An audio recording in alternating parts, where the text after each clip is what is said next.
নমস্কাৰ বন্ধু বান্ধৱীসকল, আমি সেইদিনা গ'লোঁ শ্বিলং আৰু চেৰাপুঞ্জীলৈ। খুবেই ভাল লাগিলে গৈ।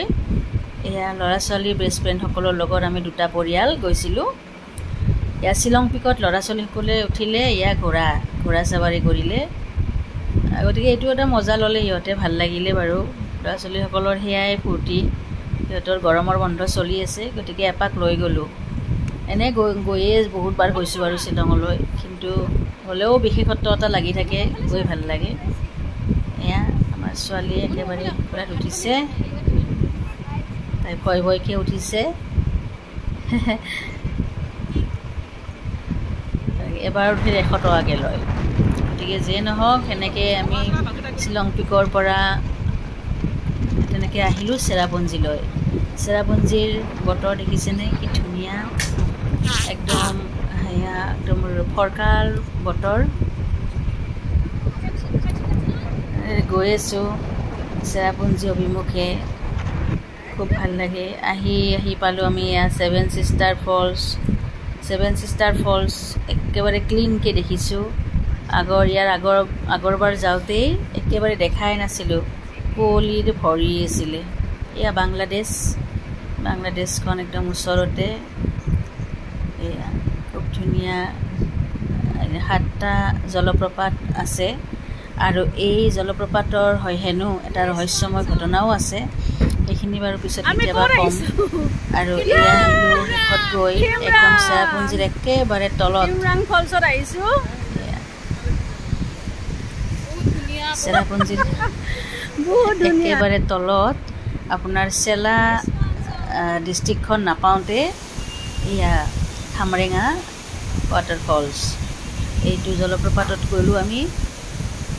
খুব ওখ, একদম বহুত ওপৰৰ পৰা, শিলৰে পাহাৰ এখন মস্ত, সেই ওপৰৰ পৰা পানী পৰি আছে তললৈ এনেকৈ। এয়া ডাঙৰ ডাঙৰ পথৰ, এই পাথৰৰ ফাঁকে ফাঁকে এনেকৈ পানী বৈ গৈ সম্ভৱতঃ এয়া একেবাৰে সেয়া পাইছে, বাংলাদেশ পাইছে। দেখিছে কিমান ওপৰৰ পৰা পৰিছে, গোটেই শিলৰ পাহাৰ এখন, কিমান ওপৰৰ পৰা। কিন্তু ইয়াৰ আগত আকৌ বেলেগ পাৰ্ক আছে সেই ওখখিনিৰ ওপৰত। এনেকুৱাই দৃশ্যবোৰ ইয়াৰে, কিমান স্পীডত পানী আহি আছে দেখিছেনে, কিমান ওপৰৰ পৰা। গতিকে এই নান্দনিক দৃশ্যটো চাবলৈ মানুহ তালৈকে যায়। আৰু এই তললৈকে যাব লাগিলে 20 টকাকৈ লয়। বেলেগ ব্যৱসায় কৰিছে কিন্তু দেই মানুহবোৰে, আৰু একেবাৰে চবতে বহুত দাম, টিকট হওক এইবিলাকত হওক, যিয়ে নহওক বাৰু। তেওঁলোকৰতো বেলেগ ব্যৱসায় নাই, উপাৰ্জনৰ পথ এয়াই। আহিলোঁ আমি 12টা পইণ্ট থকা এই ঠাইখনলৈ। ইয়াতে 12টা পইণ্ট আছে। এয়া বেম্বো ব্ৰিজ দেখিছেনে, কিমান দীঘল এখন পাহাৰৰ ওপৰত বেম্বো ব্ৰিজ, তলত পাহাৰখন, জংঘলবোৰ, তাৰ মাজে মাজে বেম্বো ব্ৰিজ। এইখিনিৰে যাব লাগে, গৈ এটা ভিউ পইণ্ট আছে, তাত মানে এটা শিলৰ ফাঁকেৰে পানী ওলাই থাকে, সেই পানীটো খাব লাগে। এই 12টা পইণ্টৰ ভিতৰত এইটো এটা হয়, খুব ধুনীয়া, বিৰাট ওপৰৰ পৰা, পাহাৰখনৰ ওপৰৰ পৰা পানী পৰি থাকে। তলৰ এইখিনি মানে বনাই দিছে এনেকৈ, পানীটো হাতেৰে চুব পাৰি, খুব ধুনীয়া। এইটো এটা ফলছ হয়, এইটো ইমান পানী নাই, তথাপি ভাল লাগে। এইটো গুহা, এই গুহাটোৰে যাব লাগে ভিতৰত। গুহাটো অকণমান সন্মুখখিনি ঠেক, তাৰ ভিতৰত কিন্তু বহল। এইটো গুহাটো শিলেৰে তেওঁলোকে খান্দি বনাইছে নে এইটো নেচাৰেলিয়ে হৈছে গম নাপাওঁ, এনেকুৱা। এইটো এয়া চাওক, এইটো এটা ফলছ হয়, খুব ভাল লাগে। এয়া দেখিছেনে কি ধুনীয়া ব্ৰিজ এখন, এইবোৰ ফটো লৈছোঁ। এয়া এইটো এটা ফলছ হয়, এটা ফুটাৰে পানীটো এনেদৰে আহি থাকে তললৈ।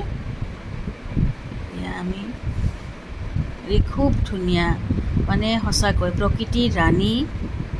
এয়া মানে নৰ্থ ইষ্ট প্ৰকৃতিৰ ৰাণী বুলি এইকাৰণে কয়। কি নাই চাবলগীয়া, চাওকচোন কিমান নান্দনিক দৃশ্য উপভোগ কৰিছোঁ, ইমান সুন্দৰ। এইটো এটা ফলছ হয়, ডাঙৰ ফলছ অকণমান। ইয়াত চুইমিং পুল, সাঁতুৰিব জনাসকলে লাইফ জেকেট পিন্ধি সাঁতুৰিবলৈ যায়। ভিতৰেদি এটা ৰাস্তাও আছে সৰু, শিলৰ ফাঁকে ফাঁকে একদম ভিতৰলৈকে যাব পাৰি। আমি যোৱা নাই বাৰু, আৰু বহুতকেইটা বগাব আছে। এখন পাহাৰ বগাই বগাই যাব লাগে, এইটো এই দাৱাই। এই যে বেম্বো ব্ৰিজখন পাৰ হৈ আহিব লাগে, এইটো বেম্বো ব্ৰিজখন পাৰ হৈ এই ঘন জংঘলৰ ভিতৰত শিলৰ ফাঁকেৰে পানী ওলাই আছে, আৰু সেই পানীটো হেনো ঔষধি গুণ আছে। সেইটো সেইকাৰণে খাব লাগে। চবে বটলত পানী ভৰাই লয় আৰু আমিও লৈছোঁ বটলত পানী ভৰাই খাইছোঁ। গতিকে এই ঔষধিযুক্ত কি নাজানো, কিন্তু ইমান শীতল ইমান ঠাণ্ডা পানীটো, মানে লগে লগে বটলটো বগা হৈ গৈছে, মানে আইচৰ পৰা ওলোৱা নিচিনা। এইটো এটা দেখালোৱেই আপোনাক তেতিয়ালৈকে। তেতিয়া সঁচাকৈ খুব ধুনীয়া লাগে পৰিৱেশ। এইবাৰ আমাৰ চেৰাপুঞ্জী ট্ৰিপটো খুব ভাল লাগিছে, কাৰণ এইবাৰ বহুখিনি বস্তু দেখিলোঁ, বহুকেইটা আমি মানে পইণ্ট দেখিছোঁ, ভিউ পইণ্ট, আৰু মানে ভাল লাগিছে কিবা এটা। আৰু আছে কিন্তু দেখা নাই, লাইমলুঙত যোৱাই নহ'ল। দেখিছেনে কি সুন্দৰ দৃশ্য, মানে মন ভৰি যায় আৰু ভোক পিয়া নোহোৱা হৈ যায়। কাজিত চনচাইন, এইটো এটা ফলছ। আমি এনেদৰে আহিলোঁ ইক' পাৰ্কত। ইক' পাৰ্কখনটো খুব ডাঙৰ পাৰ্ক হয়। এই পাৰ্কখনত নাহিলে আৰু আনন্দ ক'ত ন। পানীৰ য'ত জুৱলীত খেলিব, ইয়াৰ পানী এইফালে বৈ গৈছে, ইয়াৰ তলত গ'লে ছেভেন ছিষ্টাৰ। ছেভেন ছিষ্টাৰৰ ওপৰ ভাগটোৱেই হ'ল এই ইক' পাৰ্কখন। আচলতে এইটো কথা মানুহে বহুতে গম নাপায়। এয়া আমি গুফাটোৰ গৈছোঁ, মাউচুমাই গুফালৈ গৈছোঁ। মাউচুমাই গুফাটো যিহেতু নেচাৰেল হয়, আমি আগতেও গৈছোঁ, এইবাৰো গৈছোঁ। মোৰ ল'ৰাটো 2 বছৰ বয়স থাকোঁতেই গৈছিলোঁ এবাৰ, তাৰপিছত এবাৰ গৈছিলোঁ আকৌ। মুঠতে 5 বাৰ হ'ল এইবাৰৰ সৈতে। কিন্তু গুফাটো এতিয়া সৰু হৈছে অকণমান ভিতৰত, হয়তো শিলবোৰ বাঢ়িয়ে আহিছে নেকি। এটা ছাইড খুব সৰু হৈছে, ঠেক হৈছে, সেইফালেদি যাব লাগে। আৰু বহুতেই সেই ঠেকখিনি পাৰ হ'ব নোৱাৰি উভতি আহিছে, নগ'লে আৰু আগলৈ ভয়তে। আমি গ'লোঁ বাৰু, একো নাই বুলি কয়, চবকে সাহস দিলোঁ, বোলে একো নাই, আহক আহক এনেকৈ কৈছোঁ পিছৰ মানুহখিনিকো। এনেকুৱা মানে তেনেকুৱা ভাল লাগিলে আৰু। গতিকে আমি এনেদৰে এইবাৰ শ্বিলং চেৰাপুঞ্জীৰ ট্ৰিপটো আমি উপভোগ কৰিলোঁ। খুব ভাল লাগে, নান্দনিক দৃশ্য, খুবেই এনজয় কৰিলোঁ, বহুতে ভাল লাগিলে। আচলতে ওচৰৰ ঠাই বুলি ক'লে, নেচাৰেল ঠাই উপভোগ কৰিবলৈ হ'লে আমি শ্বিলং চেৰাপুঞ্জীয়ে আহোঁ, নহয়নে? আৰু যিসকলে অহা নাই এবাৰো আহিব, কাৰণ চাবলগীয়া আমাৰ এই খাচী হিলখনত বহুত চাবলগীয়া বস্তু আছে, য'ত ধৰক আমি ক'ব পাৰোঁ অসমৰ মানে কি নৰ্থ ইষ্টৰ ছুইজাৰলেণ্ড বুলিও ক'ব পাৰোঁ। ইমান ধুনীয়া ঠাই, প্ৰাকৃতিক নান্দনিক দৃশ্য। গতিকে আমি এনেদৰে উপভোগ কৰিলোঁ। এয়া লগ পালোঁ বান্ধৱী, কবি বান্ধৱী চন্দনা ভাগৱতীক লগ পালোঁ, অলি বাইদেউক। গতিকে এয়া সকলোৱে মানে গৰম বন্ধৰ কাৰণে ফুৰিব গৈছে। এয়া আমি এয়া খাচী ড্ৰেছ পিন্ধি ফটো উঠিলোঁ, কিবা এটা ভাল লাগে, যেন আধৰুৱা হয়, যেন এই ড্ৰেছ নিপিন্ধিলে 100 টকাকৈ লয়, আমি পিন্ধিলোঁ, পিন্ধি এনেদৰে ফটো উঠিলোঁ। এয়া শ্বিলং পিকৰ দৃশ্য। শ্বিলং পিকৰ দৃশ্যটো ইমান ক্লিনকৈ এই প্ৰথম দেখিছোঁ।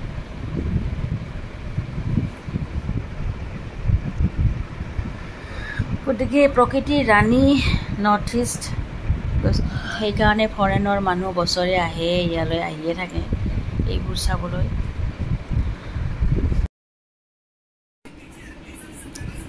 বন্ধু বান্ধৱীসকল, এইটোৱেই আছিল শ্বিলং চেৰাপুঞ্জী যোৱা মোৰ দ্বিতীয়টো ভিডিঅ'। আপোনালোকক দেখুৱালোঁ, আমি এনেদৰে উপভোগ কৰিছোঁ। খুব ভাল লাগিল সময়খিনি, শীতল পৰিৱেশ এনেদৰে আমি উপভোগ কৰিলোঁ, আপোনালোককো দেখুৱালোঁ। বেছি দূৰলৈ যোৱাটো ইমান সহজ নহয়, সেইকাৰণে ওচৰৰ ঠাইখিনিতে আমি উপভোগ কৰিলোঁ। খুব ভাল লাগে শ্বিলঙলৈ গৈ, চেৰাপুঞ্জীলৈ গৈ। বছৰে যোৱা হয় যদিও যাই থাকিব মন যায়, এই নান্দনিক দৃশ্যবোৰ দেখিলে খুব ভাল লাগে। নখলি ফলছৰ এয়া দৃশ্য। গতিকে মুঠতে এইবাৰ আমাৰ শ্বিলং চেৰাপুঞ্জী ট্ৰিপটো ছাকচেছ, এইকাৰণে আমি গোটেইকেইটা ভিউ পইণ্ট ধুনীয়াকৈ দেখিছোঁ। গতিকে বন্ধু বান্ধৱীসকল, বাই বাই, ভালে কুশলে থাকক। আকৌ এটা নতুন ভিডিঅ'লৈ ধন্যবাদ।